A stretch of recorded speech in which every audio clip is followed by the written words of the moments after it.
अच्छा, पिछले सेशन में आपने हमें बताया कि आपकी बनाई गई आपको एक जेनेटिक बीमारी थी जिसकी वजह से आप की आंखें आहिस्ता-आहिस्ता देखने की माजूरी आपके अंदर आती रही। लेकिन फिर आपने उस चीज़ को मुख्तलिफ स्टेजेस में फ़ाइट किया। तो अगर आप अपनी ज़िंदगी की उस स्टोरी लाइन को हॉबीज़ के सीक्वेंस में, हॉबीज़ की कहानी के तौर पे बता सकें, तो उससे हमें समझने में आसानी होगी कि किस-किस स्टेज पे कौन-सी आपकी हॉबीज़ रहीं और उन्होंने कैसे आपको हेल्प आउट किया? शुरू करते हैं जो पहले कहानी थी ड्रामा क्लब से। ठीक है? जब मुझे पहला पहला कोई ऑब्स्टेकल मिला, तब मैंने ड्रामा शुरू कर दिया। तो आर्ट आर्ट की तरफ मैं वैसे हमेशा साइंस पढ़ा हूँ, साइंस का मैं अभी तो मैंने अपना ट्रैक थोड़ा-सा चेंज कर लिया है, लेकिन मैं लैब में साइंटिस्ट भी रहा हूँ। तो मैं हार्डकोर साइंटिस्ट हूँ, मतलब मेंटली तो अभी भी हूँ, उसी तरह से सोचता हूँ। लेकिन आर्ट का भी एक बहुत अहम किरदार है मेरी ज़िंदगी में, जो मैंने हमेशा से किसी न किसी फ़ॉर्म पे परस्यू करने की कोशिश की है। तो यूनिवर्सिटी में जब था तब तो ड्रामा क्लब की बात हमने लास्ट एपिसोड में काफ़ी की। तो वो वो हॉबी वो भी हॉबी थी। मैंने ज़िंदगी में एक दफ़ा सोचा था कि प्रोफ़ेशनली एक्टिंग की तरफ जाऊँ कि ना जाऊँ, लेकिन उस तरह से कभी भी मतलब बहुत कॉन्शियस कॉन्शियस नहीं, बहुत क्या कहते हैं इसको अहमियत नहीं दी कि मैंने एक प्रोफ़ेशनल वो बनना है कभी भी। ये हॉबी कह लें, तो वो एक हॉबी थी। उसके बाद म्यूज़िक का तो हमेशा से रहा है, थोड़ा बहुत इधर-उधर गाते थे। गिटार मैंने बहुत जल्दी प्ले करना शुरू कर दिया। लाइफ़ में मेरे ख़्याल से मैं जब स्कूल में था तब भी मैंने थोड़ा-सा गिटार, लेकिन मैंने गिटार बहुत ज़्यादा आगे नहीं बढ़ा गिटार को लेके। तो मेरी गिटार प्लेइंग जो है मैं बेसिक बजा लेता हूँ, लेकिन बहुत एक्सपर्ट नहीं अपने आप को कहूँगा। किसी चीज़ में भी बहुत एक्सपर्ट नहीं कहूँगा इन हॉबियोज़ में, क्योंकि ये हॉबी जो है मेरी, ये हॉबीज़ ही। इनमें मैं सीखता हूँ लाज़मी, मैं अपने आप को एक्टिवली एंगेज रखता हूँ और उसकी वजह से अगर स्किल डेवलप हो, लेकिन मैं अपने आप को कभी भी क्लेम नहीं करता कि मैं क्योंकि वो मकसद भी नहीं है। अगर हो जाऊँ कभी तो क्लेम करूँगा जब मुझे लगे अगर मैं उस लेवल पे चला गया हूँ कि अपने आप को कह सकूँ कि मैं बहुत स्किल्ड हूँ इसमें।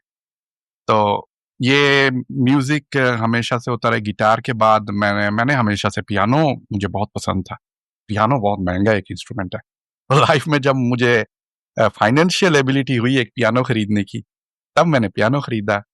थोड़े दिन क्लास भी किए और ज़िंदगी में जब यूथ के टाइम पे आप वेस्टर्न म्यूज़िक की तरफ ज़्यादा होते हैं, लेकिन हालाँकि हम बड़े हुए हैं बहुत ज़्यादा हमारे ईस्टर्न बॉलीवुड एक हिस्सा रहा है, पाकिस्तानी अपना अपने सारे म्यूज़िक जो है मेहदी हसन साहब कह लें, गज़ल वगैरह कह लें, आप नूरजहान कह लें, सारे गाने सुन-सुन के ही बड़े हुए हैं। उनमें भी पॉप अगर हो, नाज़िया हसन, ये हमारे ज़माने के हैं ना, जो उस वक़्त फिर वाइटल साइंस आया, तो बैंड म्यूज़िक भी पिक कर रहा था। तो ये फ़ॉर्म हो गया एक म्यूज़िक की क्या कहते हैं चॉइस का। पंजाबी म्यूज़िक भी बहुत ज़्यादा था और बांग्लादेश में मैंने बहुत ज़्यादा टैगोर सॉन्ग्स पिक किए। लेटली काज़ी नज़रुल इस्लाम जो बांग्लादेश का नेशनल पोएट है, उनके भी कुछ सॉन्ग्स हैं जो मुझे बहुत पसंद है। तो मुझे और सूफ़ी म्यूज़िक, ये थोड़ा-सा late in my life, Sufi music qawwali. इस वक़्त मेरे लिए जो म्यूज़िक है ना वो कव्वाली जॉनर है और हिंदुस्तानी क्लासिकल है, जो नॉर्थ इंडियन हमारी क्लासिकल म्यूज़िक है। तो उस बारे में मैंने लेटली अपने आप को इन्फॉर्म करना शुरू किया है। खुद ही आप कह लें अपने आप को उसका एक अ, तालिब इल्म बना लिया मैंने अपने आप को, कि मैंने ये सीखना है। मैंने फिर डिफरेंट रागास क्या होते हैं, हिंदुस्तानी क्लासिकल म्यूज़िक का क्या सिस्टम है, किस तरह से क्या होता है, और पियानो को यूज़ करके उसमें मैंने पियानो मेरा आप कह लें कि एक इंस्ट्रूमेंट रहा है टू अंडरस्टैंड। और ये मैंने बाद में नोटिस किया कि वेस्टर्न जो म्यूज़िक थ्योरी है वो भी मैंने पढ़ी है। तो उसकी जगह पे ये मेरे साथ रेज़ोनेट ज़्यादा करता है और मुझे समझ इसकी ज़्यादा आती है। और फिर मुझे जो म्यूज़िक इस एक चीज़ ना, आपको समझ अचानक आपका एक मैजिक बॉक्स खुल जाए ना, तो फिर आप उसमें ऑ स्ट्रक हो जाते हैं, आप फिर उसमें बहुत ज़्यादा इन्वॉल्व हो जाते हैं, वही मेरे साथ हुआ। तो उसी हिसाब से हर रोज़ मैं थोड़ा बहुत बजा लेता हूँ, कोई भी गाना सुन लूँ, आहिस्ता-आहिस्ता मैं देख रहा हूँ कि मेरी ऑडिएशन जो है गाना सुनने की और समझने की, ये कौन-सा राग है, वो मुझे अच्छा समझ आ रही है। और भी गाना सुन के मैं अब पियानो में पिक कर सकता हूँ, जो पहले नहीं कर सकता था। तो ये सेंस ऑफ अचीवमेंट के हिसाब से आप कह लें।